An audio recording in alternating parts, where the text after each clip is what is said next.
Nous allons donc nous mouiller au cœur de la route du Rhum, cette transat qui est finalement partie mercredi de Saint-Malo avec un zoom sur la fibre de lin dans la conception de certains bateaux. Mais d'abord, nous allons nous intéresser à Terre de Lin. Bonjour, bonsoir Bertrand Cazenave. Bonjour. Vous êtes donc le responsable communication de Terre de Lin. Peut-être nous parler d'abord de cette coopérative agricole, puisque c'était bien à la base une coopérative agricole qui a été lancée il y a un peu plus de 80 ans. C'est ça, hein. C'est une coopérative agricole qui est composée de 6 sites de transformation.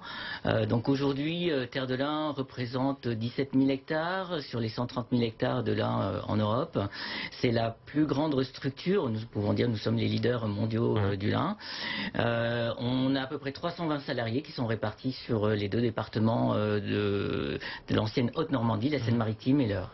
Vous êtes donc situé à Saint-Pierre-le-Viger en Seine-Maritime. Avant d'aborder ce que vous produisez et comment vous le produisez, il existe aussi une réalité confraternelle de savoir-faire d'exploitants agricoles qui viennent de Belgique. Alors, ça c'est pour l'histoire, effectivement. Ce qu'il faut savoir, c'est qu'il y avait du lin dans à peu près toutes les régions de France jusqu'au XVIIIe siècle. Après, la culture a un peu décliné, laissant la place à une industrialisation due au coton.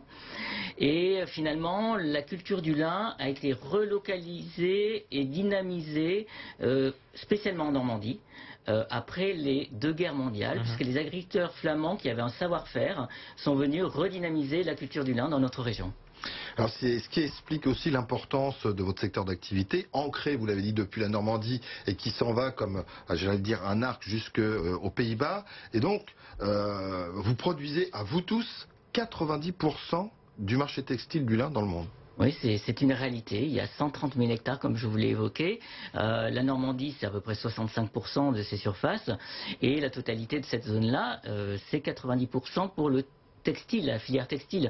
Donc, en un mot, si vous achetez une nappe en lin ou un vêtement en lin, une chemise en lin qui a été faite en France, en Europe ou ailleurs, la fibre vient d'ici et elle a été produite par des agriculteurs normands.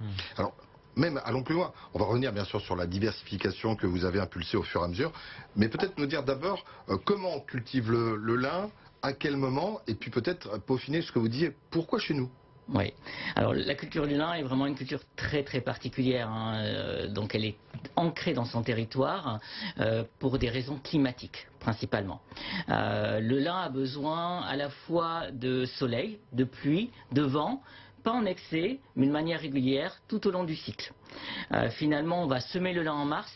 En juin, il est déjà en floraison. On l'arrache, on ne le coupe pas, on l'arrache en juillet. Et après, on le laisse au sol pendant 1 à 2 mois pour le rouissage. Et là, on va attendre qu'il pleuve. On va retourner les pailles de lin plusieurs fois pour que la nature fasse déjà le travail, sépare la partie bois de la partie fibre que nous, on veut récupérer. Et donc vous vous êtes diversifié. Est-ce qu'il y a eu des éléments déclencheurs à ça ?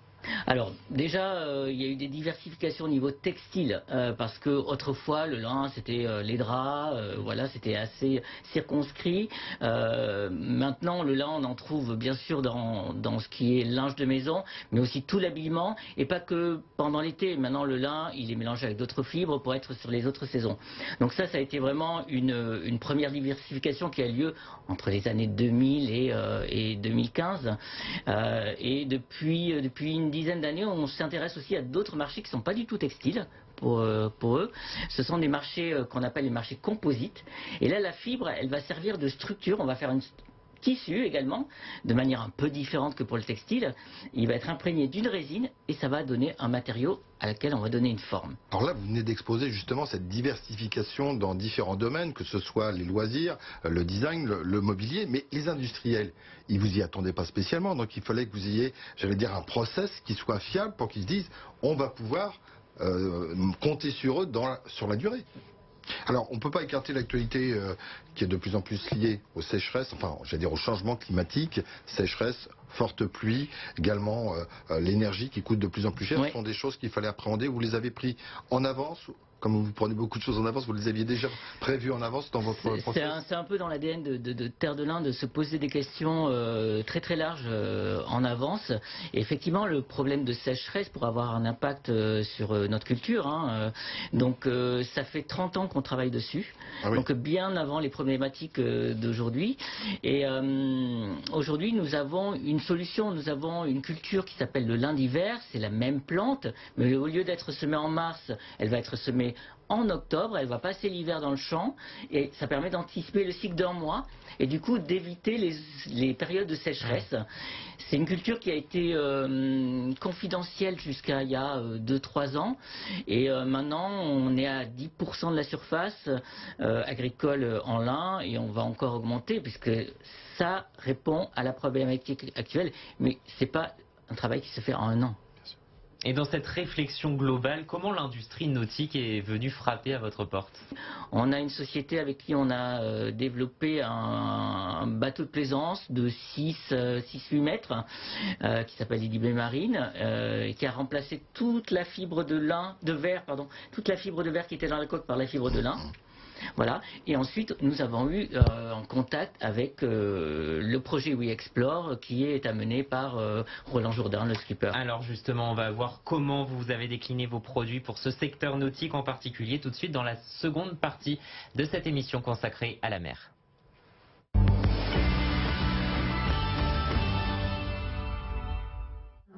Puisque ça y est, le départ de la route du Rhum a enfin été donné mercredi pour une traversée d'environ une semaine pour les plus rapides. Pour les autres, ce sera un peu plus long.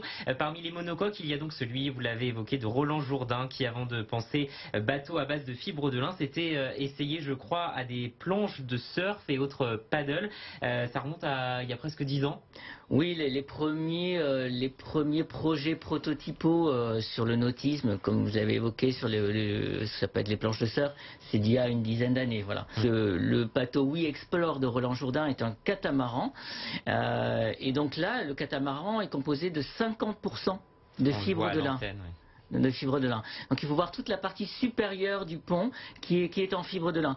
C'est une pièce qui fait 18 mètres de long sur 9 mètres de large. C'est la plus grande pièce en lin composite qui ait jamais été faite. Et dans un temps record.